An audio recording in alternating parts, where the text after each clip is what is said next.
Brigadier N ബാലൻ, ജയ് ഹിന്ദ്. എങ്ങനെ കാണുന്നു മാറിയ ഭാരതത്തെ, ഈ ഓപ്പറേഷനെ?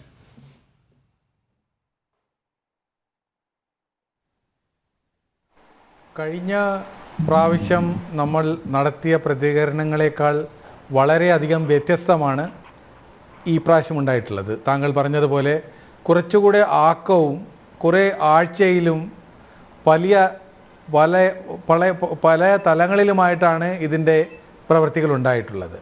എന്നിരുന്നാലും ഈ ടെററിസം ഇങ്ങനെ ഒരു ആക്ഷൻ പ്ലാനിൽ മാത്രം ഒതുങ്ങി നിൽക്കും, അല്ല ഇങ്ങനെയുള്ള ഇന്ത്യയുടെ പ്രതികരണം കൊണ്ട് മാത്രം ഒതുങ്ങിപ്പോകും എന്നുള്ളത് ഒരു മിഥ്യാബോധമാണ്.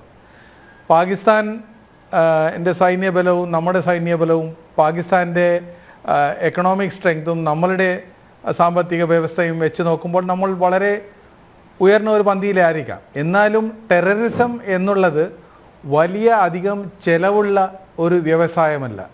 ചിലവാക്കാൻ പറ്റും പല രാജ്യങ്ങൾക്കെതിരായിട്ട്, പക്ഷേ ഇതിനുവേണ്ടി സാമ്പത്തികമായിട്ട് അധികം ചിലവില്ല.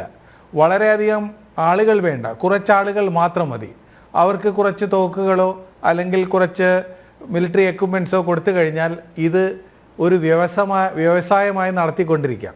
അതുകൊണ്ട് ഈ ഒരു 2 അറ്റാക്ക് നടന്നു, അല്ലെങ്കിൽ ഒരു 9 സ്ഥലത്ത് 12 സ്ഥലത്ത് നടത്തി, ഇതിനകൊണ്ട് നമ്മൾ അതിൽ പരിമിതമാക്കരുത്. ഇതിനു വേണ്ടി നമ്മൾ ഒരു പദ്ധതി തന്നെ, ഒരു നീണ്ട ഒരു ദശവർഷക്കാലം അല്ലെങ്കിൽ 2 ദശവർഷക്കാലം ഉള്ള ഒരു കോർഡിനേറ്റഡ് ആയിട്ടുള്ള ഒരു പദ്ധതി നമുക്കുണ്ടായിരിക്കും.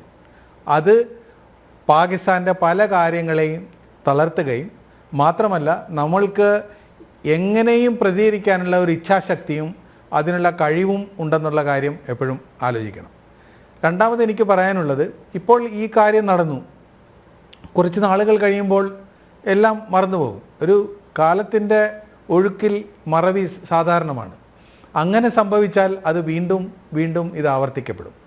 അതുകൊണ്ട് ഈ നാഷണൽ സെക്യൂരിറ്റി, അതായത് ദേശീയ സുരക്ഷ എന്നുള്ളത്, ഈ വിഷയം ജനങ്ങളുടെ ഇടയിൽ ചർച്ചപ്പെടണം.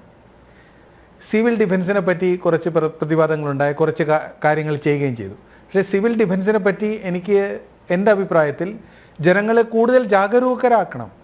എത്ര കുട്ടികൾക്കറിയാം ഫസ്റ്റ് എയ്ഡ് എങ്ങനെയാണ് കൊടുക്കേണ്ടതെന്ന്? എത്ര കുട്ടികൾക്കറിയാം ഒരു ന്യൂക്ലിയർ സ്ട്രൈക്ക് ഉണ്ടാകണമെങ്കിൽ, അണുവായുധ ബോംബ് ഇടുകയാണെങ്കിൽ എങ്ങനെയാണ് അതിന് പ്രതികരിക്കേണ്ടത്?